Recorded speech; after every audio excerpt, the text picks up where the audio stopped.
Hello नमस्कार विद्यार्थी धोरण 12 आर्ट्स मनोविज्ञान विषयની અંદર આપણે સંવેદન ધ્યાન અને પ્રત્યક્ષીકરણ વિશે અભ્યાસ કરી રહ્યા છીએ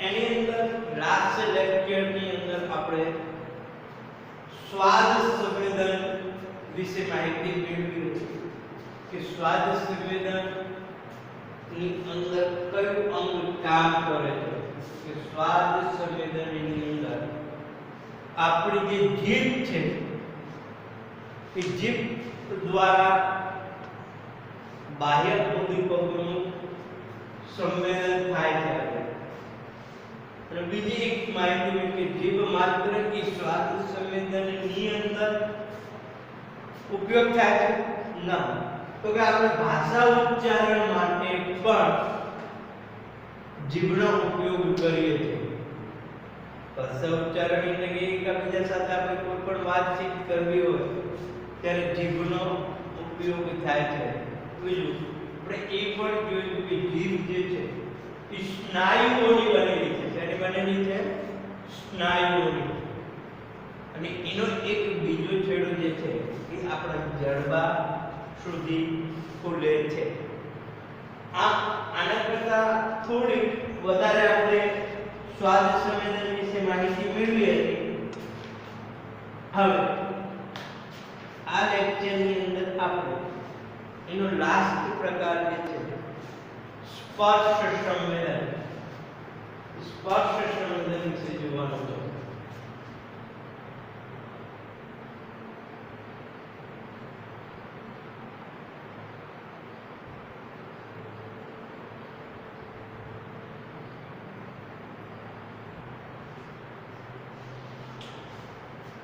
કે જે તે વ્યક્તિને સ્પર્શ સંવેદન કેવી રીતે થાય છે એના વિશે આપણે થોડી માહિતી મેળવી કે સમગ્ર શરીરતંત્રની ત્વચા આપણા દરેક વ્યક્તિ જે છે એના દરેક શરીરતંત્રની ત્વચામાં પથરાયેલા સંવેદન તંતુઓ દ્વારા વિવિધ પ્રકારના ચાર સ્પર્શ સંવેદનનો અનુભવ થાય છે આપણે ખબર કે આપણા શરીર ઉપર ત્વચા એટલે કે ચામડીનું પ્રમાણ ઘણું બધું છે તો કે આ દરેક ઉદ્દીપકોનું સંવેદન છે એને સ્પર્શ સંવેદનની અંદર ચાર સ્પર્શ સંવેદનનો અનુભવ થાય છે કેટલા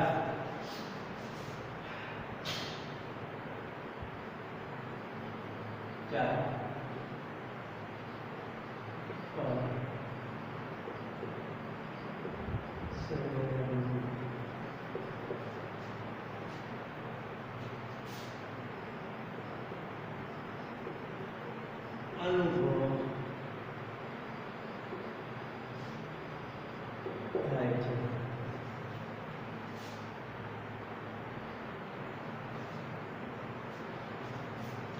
કયા ચાર પ્રકારના સ્પર્શ સંવેદનનો અનુભવ થાય છે એ આપણે જોઈએ પહેલું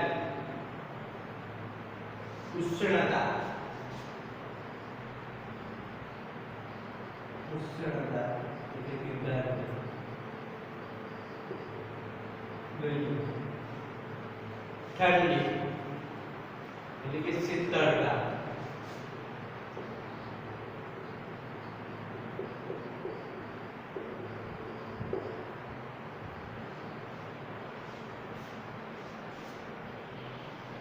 स्पर्श के दबाव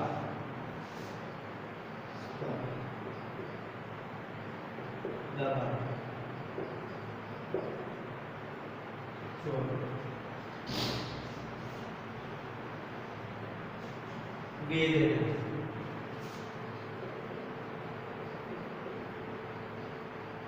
पीड़ा जो स्पर्श संवेदन की अपनी त्वचा आधारित है આપણને ખબર કે આપણા શરીરની અંદર ત્વચાઓ ઘણી બધી પથરાયેલી છે કે પથરાયેલી ત્વચાની અંદર જે તે વ્યક્તિને સ્પર્શ સંવેદનનો અનુભવ થાય છે. આ સ્પર્શ સંવેદનને મુખ્ય 4 ભાગની અંદર વહેંચવામાં આવે છે કે 4 પ્રકારના સ્પર્શ લોકોને થાય છે. એમાંનો પહેલો પ્રકાર છે ઉષ્ણતા, ગરમી, શીતળતા, ઠંડી, સ્પર્શ કે દબાણ અને વેદના કે પીડા. આમ 4 પ્રકારને આપણે વ્યવસ્થિત સમજવાનું છે. જો મનોવૈજ્ઞાનિક પ્રયોગશાળામાં થયેલા અભ્યાસો દર્શાવે છે કે ત્વચા ઉપર પથરાયેલા જુદા જુદા સંવેદનિક કોષો ઉત્તેજવાથી જુદા જુદા પ્રકારના સ્પર્શ સંવેદનનો અનુભવ થાય છે.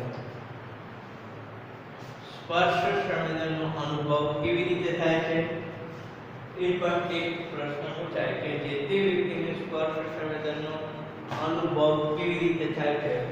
તો આપણે મનોવૈજ્ઞાનિકની જે પ્રયોગશાળા છે એ પ્રયોગશાળાની અંદર એક સર્વે કે એક અભ્યાસ કરવામાં આવ્યો કે ત્વચા ઉપર જે પથરાયેલા જુદા જુદા સંવેદનિક કોષો, આપણી ત્વચા છે એની અંદર જે જુદા જુદા સંવેદનિક કોષો છે એ સંવેદનિક કોષો ઉત્તેજવાથી જુદા જુદા પ્રકારના સ્પર્શ સંવેદનનો અનુભવ થાય છે.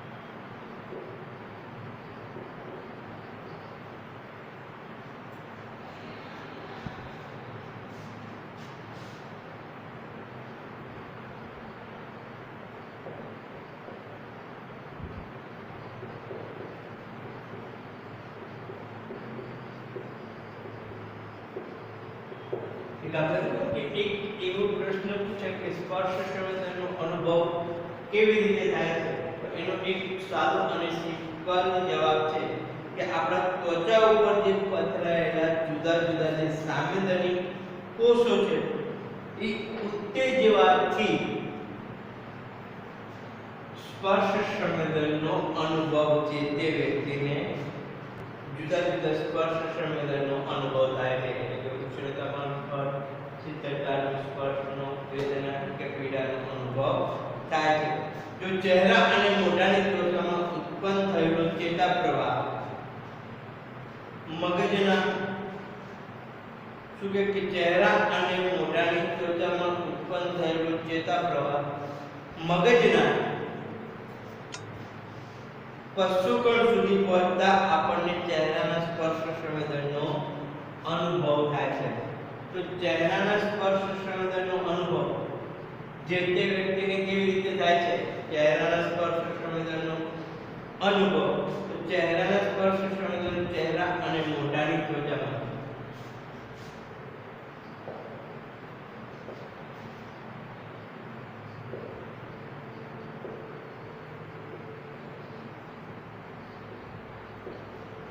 જે આપણો ચહેરો છે કે આપણે મોઢાની જે ચામડીઓ છે એની ત્વચામાં જે એના ત્વચા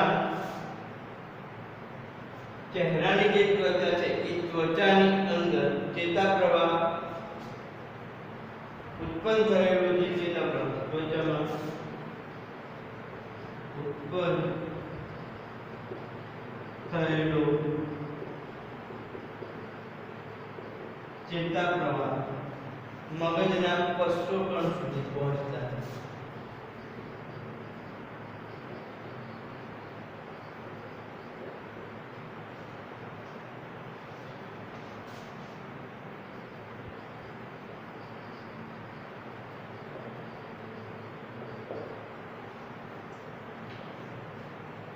જ્યારે આપણે મોઢાના ત્વચાના જે પશ્ચોકોણ સુધી પહોંચે ત્યારે આપણે ચહેરાના સ્પર્શનો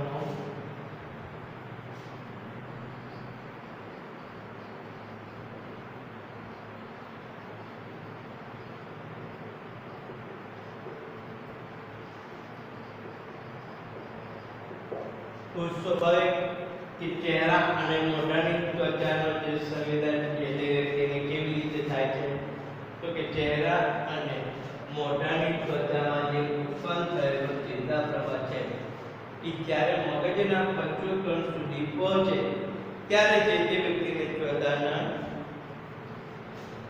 પંચોકણ સુધી પહોંચે એટલે કે ચહેરાના સ્પર્શનો અનુભવ થાય છે.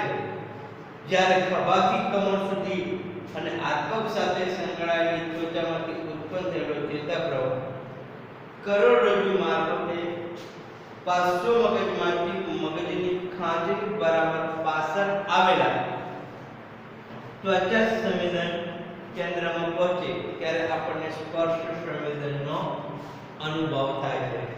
જો સ્પર્શ સંવેદનનો અનુભવ જે તે વ્યક્તિને ક્યારે થાય છે એના વિશે આપણે માહિતી જોઈએ.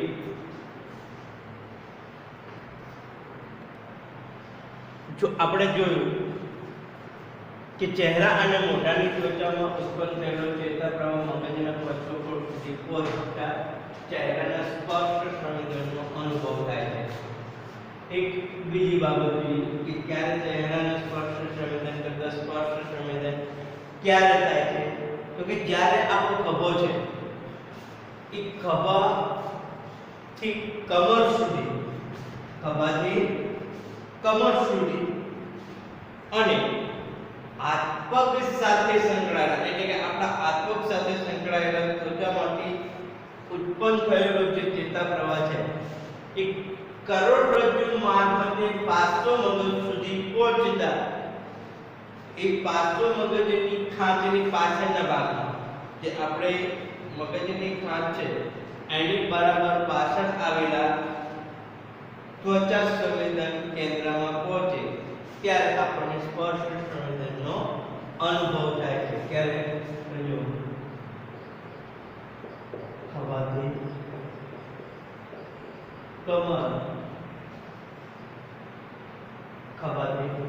કમર સુધી અને હાથ પગ આપણા જે હાથ પગ છે એના હાથ પગ સાથે સંકળાયેલી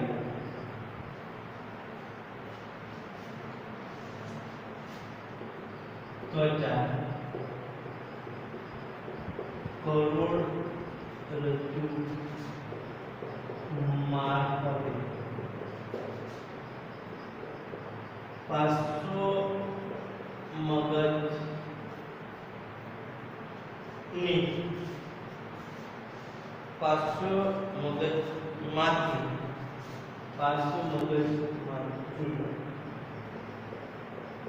મગજની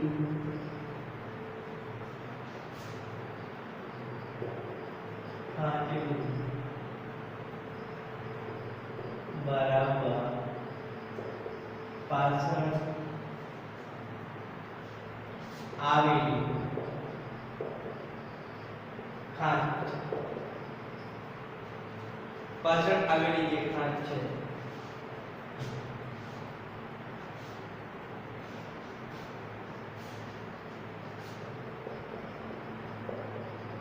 પાછળ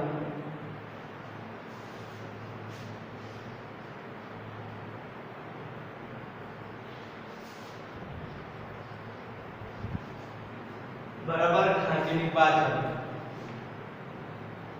આવેલા ત્વચા સંવેદન કેન્દ્રમાં ત્વચા સંવેદન કેન્દ્રમાં પહોંચે છે ત્યારે સ્પર્શ સંવેદનનો અનુભવ થાય છે. એટલે કે જે તે વ્યક્તિને સ્પર્શ સંવેદનનો અનુભવ ક્યારે થાય તો કે જ્યારે આપણા જે કમર જે આપણી પીઠ એટલે કે આપણે કેવું હોય તો ખભાથી કમર સુધી અને આત્મક સાથે સંકળાયેલી ત્વચા કરોડરજ્જુ મારફતે જ્યારે પાર્શ્વ મગજની ખાંચની બરાબર પાછળ આવેલી ત્વચા સંવેદન કેન્દ્રમાં પહોંચે ત્યારે વ્યક્તિને સ્પર્શ સંવેદનનો અનુભવ થતો હોય છે. જો ત્વચા દ્વારા અનુભવતા મોટાભાગના સંવેદનો મિશ્ર પ્રકારના જોવા મળે છે. કે ત્વચા દ્વારા જે પણ વ્યક્તિને સંવેદનો થાય છે એ સંવેદનો મિશ્ર પ્રકારના જોવા મળે છે.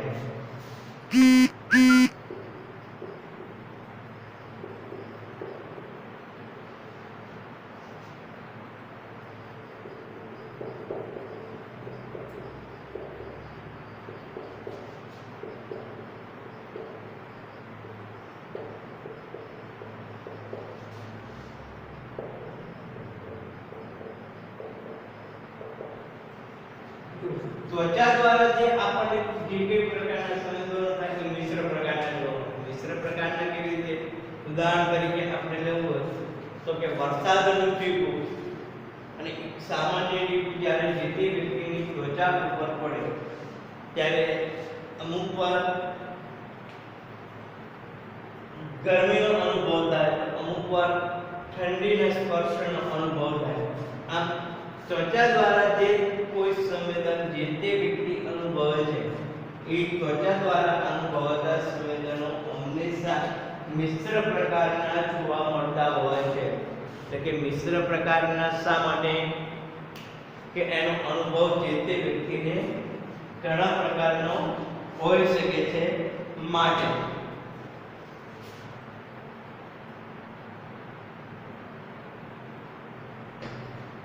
આમ આપણે અહીંયા સંવેદનના મુખ્ય 5 પ્રકારો જોઈ લીધા કે 1 માર્ક્સની અંદર પણ આ પ્રશ્ન પૂછાઈ શકે, 2 માર્ક્સની અંદર પણ પૂછાઈ શકે, 3 માર્ક્સમાં પણ પૂછાઈ શકે અને 5 માર્કની અંદર પણ આ પ્રકારના પ્રશ્નો પૂછાઈ શકતા હોય છે.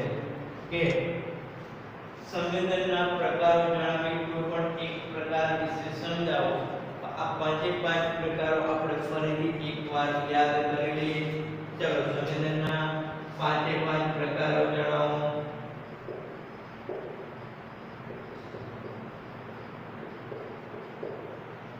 પહેલો દ્રષ્ટિ સંવેદન. દ્રષ્ટિ સંવેદનમાં શું આવે કે જેની સાથે આપણો જો બાહ્ય ઉદ્દીપકોની અસર જે તે વ્યક્તિને કોઈ પણ વસ્તુ જોઈ હોય ત્યારે દ્રષ્ટિ સંવેદન થાય છે. અને દ્રષ્ટિ સંવેદન માટેનું જે અંગ છે આંખ, એને મુખ્ય 2 ભાગની અંદર દર્શાવવામાં આવેલી છે. બાહ્ય આંખ અને બીજું આંતરિક આંખ. હવે જે તે વ્યક્તિને બાહ્ય આંખનું પ્રતિબિંબ જોવું હોય તો કેવી રીતે જોઈ શકાય એના વિશે થોડી માહિતી મેળવી લઈએ. કે બાહ્ય આંખનું પ્રતિબિંબ જ્યારે જે તે વ્યક્તિને જોવું હોય ત્યારે એ કોઈ પણ વ્યક્તિની આંખોમાં જોઈ શકે છે અથવા અરીસામાં બાહ્ય આંખનું પ્રતિબિંબ જોઈ શકે છે. બીજો પ્રકાર હતો એનો આંતરિક આંખ. કે આંતરિક આંખ એટલે કે એના શરીરની અંદર રહેલી જે આંખ છે એના વિશેની માહિતી અહીંયા આપણે જોવાની છે. જો આમ બાહ્ય આંખ અને આંતરિક આંખ એનું ચિત્ર આપણા પાઠ્યપુસ્તકની અંદર પેજ નંબર 2 ની અંદર આપેલું છે, જે તમારે જોઈ લેવાનું. તો એના વિશે આપણે થોડી માહિતી જોઈ લઈએ.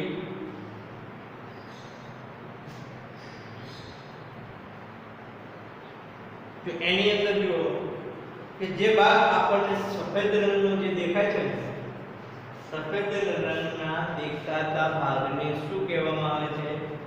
તો કે સફેદ રંગનો જે ભાગ દેખાય છે એને અક્ષીપટલ કહેવામાં આવે છે.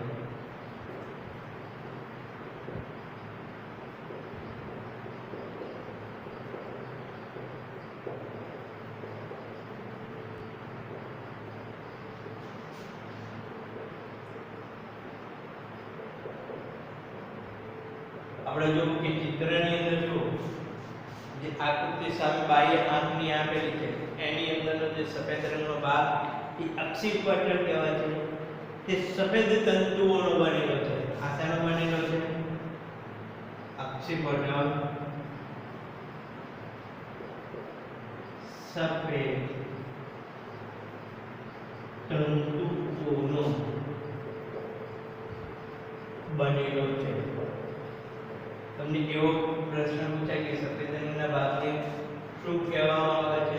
સફેદ રંગના ભાગને અક્ષી પટલ કહેવામાં આવે છે અને અક્ષી પટલ નામનો જે ભાગ છે એ સફેદ તંતુઓનો બનેલો હોય છે. અને બીજું કે આ અપારદર્શક હોય છે.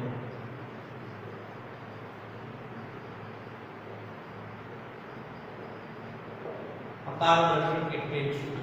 કે જેની આરપાર ના જોઈ શકાતા હોય એને અપારદર્શક તરીકે પણ ઓળખવામાં આવે છે. એને અપારદર્શક તરીકે પણ ઓળખવામાં આવે છે. તેના કારણે આંખના અંદરના ભાગનું રક્ષણ થાય છે. અને આના કારણે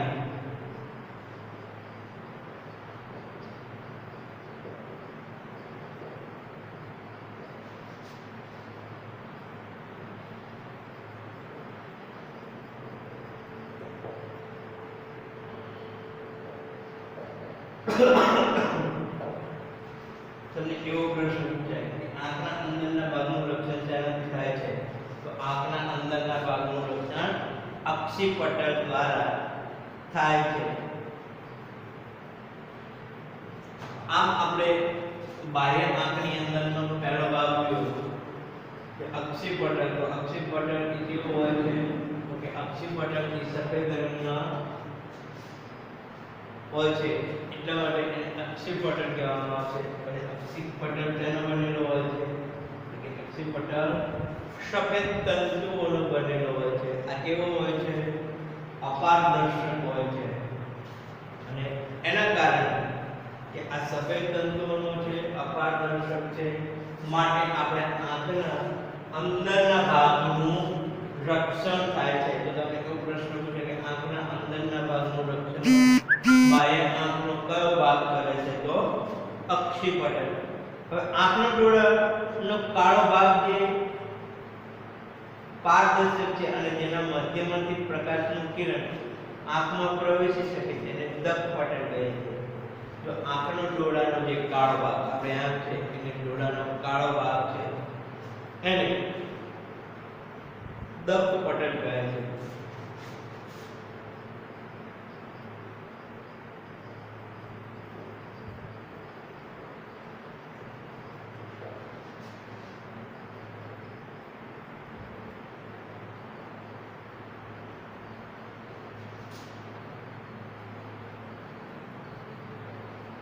દર્પણ છે એ કેવો છે?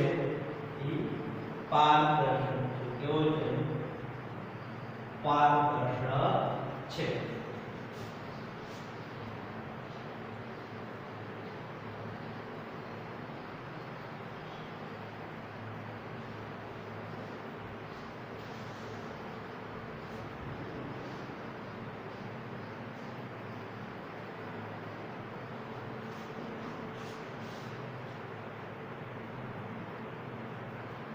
જેને મારફતે પ્રકાશના કિરણો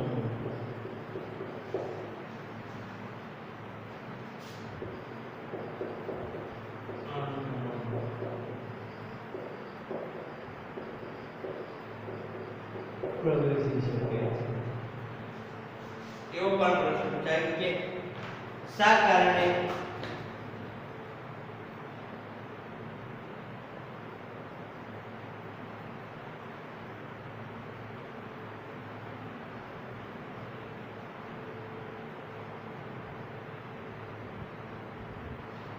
તમને એવો પ્રશ્ન પૂછાય કે પ્રકાશના કિરણો કયા ભાગના આંખની અંદર પહોંચે છે? તો કે દક પટલની અંદરથી પ્રકાશના કિરણો આંખની અંદર પહોંચે છે અને દંતપટલ એ કેવો ભાગ છે તો કે દંતપટલ એ પારદર્શક છે જેના હિસાબે કે પ્રકાશના કિરણો આંખની અંદર પ્રવેશે છે અને જે તે વ્યક્તિ પોતાની આંખની અંદર જોઈ શકે છે. આગળ જોઈએ કે એની અંદર જે કાળો ભૂખરો જે ભાગ દેખાય છે એ કૃષ્ણમંડળના સ્નાયુ છે. જે કાળો ભૂખરો દેખાતો ભાગ એ કૃષ્ણમંડળના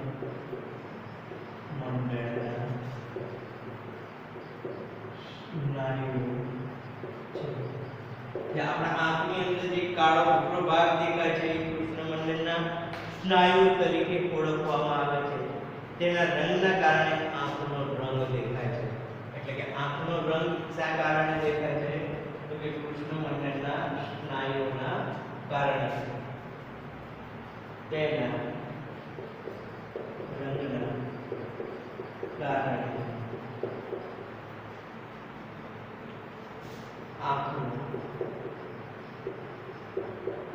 રંગ દેખાય છે. ઉદાહરણ તરીકે આપણે લેવું હોય તો કે જ્યારે કોઈ પણ વ્યક્તિના કૃષ્ણમંડળના સ્નાયુનો ભાગ ભૂખરો હોય એટલે કે ભૂરો હોય તો એના આંખનો ભાગ કેવો દેખાય છે? ભૂરો છે. જ્યારે કોઈ પણ વ્યક્તિનો આંખનો ભાગ કાળો દેખાતો હોય તો એ ભાગ કેવો છે? કાળો ભાગ તરીકે પણ ઓળખવામાં આવે છે.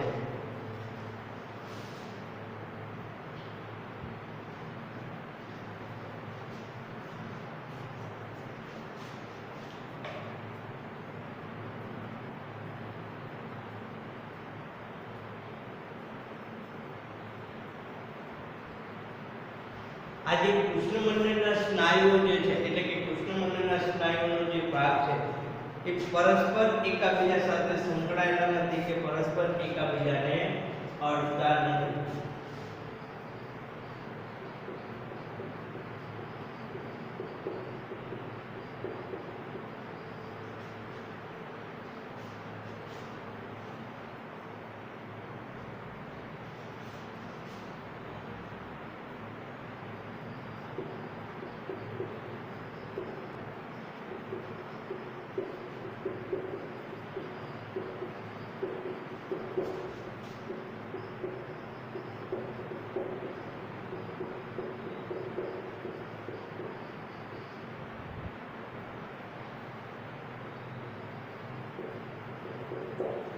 કૃષ્ણમંડળના સ્નાયુનો ભાગ એકબીજા સાથે સંકળાયેલો નથી કે એકબીજાને અડતા નથી.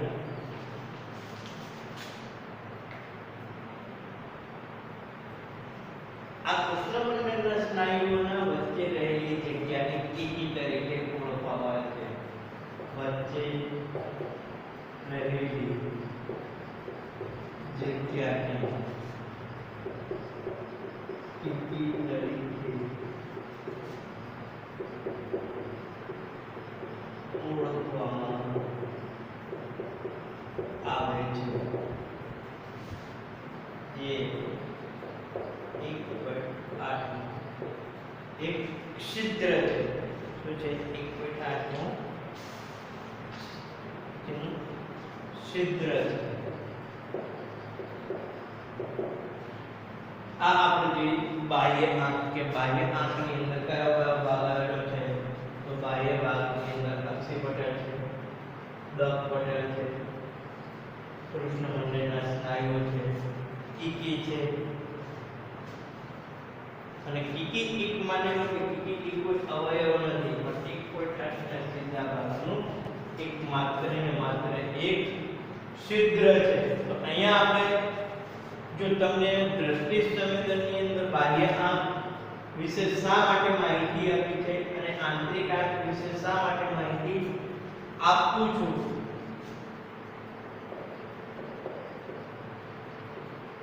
કે આપણે જ્યારે દ્રષ્ટિ સંવેદન સમજાવતા હતા એ અનિવાર્ય સંજોગોની અંદર એ વિડિયો થોડો અધૂરો રહ્યો હિસાબે અહીંયા આપણે એ ભાગ પૂરો કરીએ છીએ. જો આંતરિક આકૃતિ કે દ્રષ્ટિ સંવેદન માટે સૌપ્રથમ પ્રકાશનું કિરણ આપણે દર્પટનમાંથી કીકી અને કીકીમાંથી નેત્રમણીમાં પસાર થઈ નેત્રપટલના ચોક્કસ ભાગ સુધી પહોંચે છે.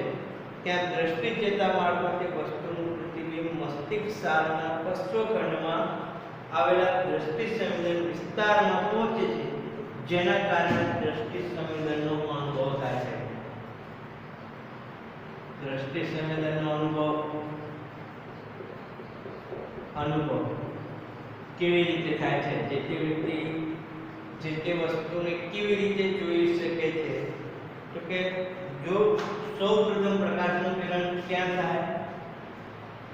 પ્રકાશનું કિરણ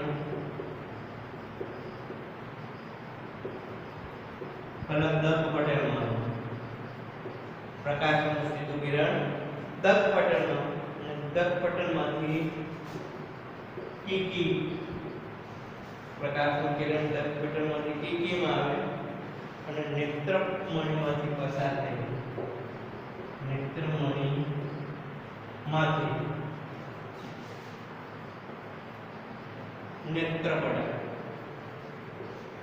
નેત્રપટલમાં પ્રવેશે છે અને નેત્રપટલના ચોક્કસ ભાગ મારફતે મસ્તિષ્ક સારના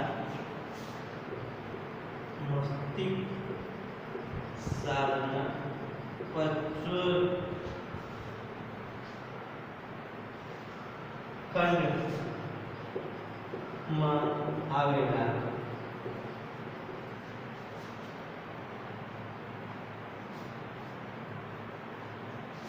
દ્રષ્ટિ સંવેદન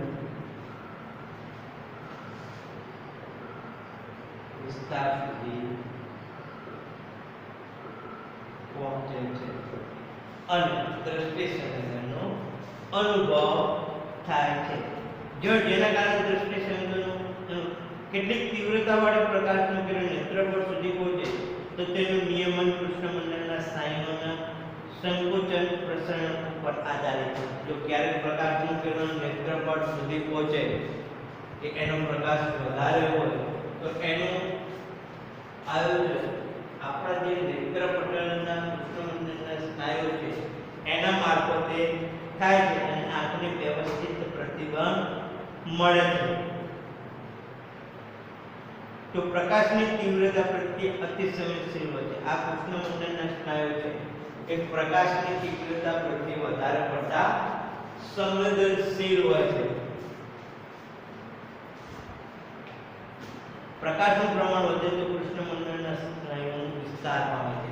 જો જ્યારે પ્રકાશનું પ્રમાણ વધે એટલે કે પ્રકાશ વધે તો કૃષ્ણમંડળના સ્નાયુ પ્રસારણ પામે છે.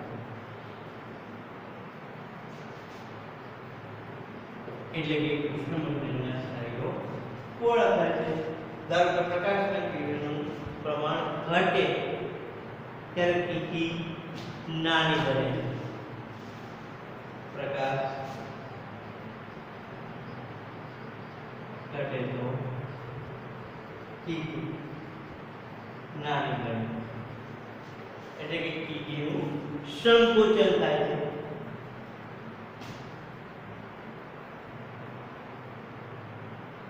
એટલે કે સંવેદન માટે જે આપણા નેત્રમણીના સંવેદન માટે જે નેત્રમણી છે અને સિલિયર સ્નાયુ છે એ આની માટે જવાબદાર છે. આમ આપણે અહીંયા બાહ્ય આંખ અને આંતરિક આંખ સ્પર્શ સંવેદન વિશે માહિતી મેળવી. આમ આપણે સંવેદનના મુખ્ય 5 પ્રકારો વિશે સમજૂતી મેળવી છે, જે તમે સારી રીતે પોતાની નોટબુકની અંદર વ્યવસ્થિત ઉતારી લેજો, તૈયાર કરી લેજો. હવે આગળ આપણે ધ્યાન વિશે માહિતી મેળવીશું.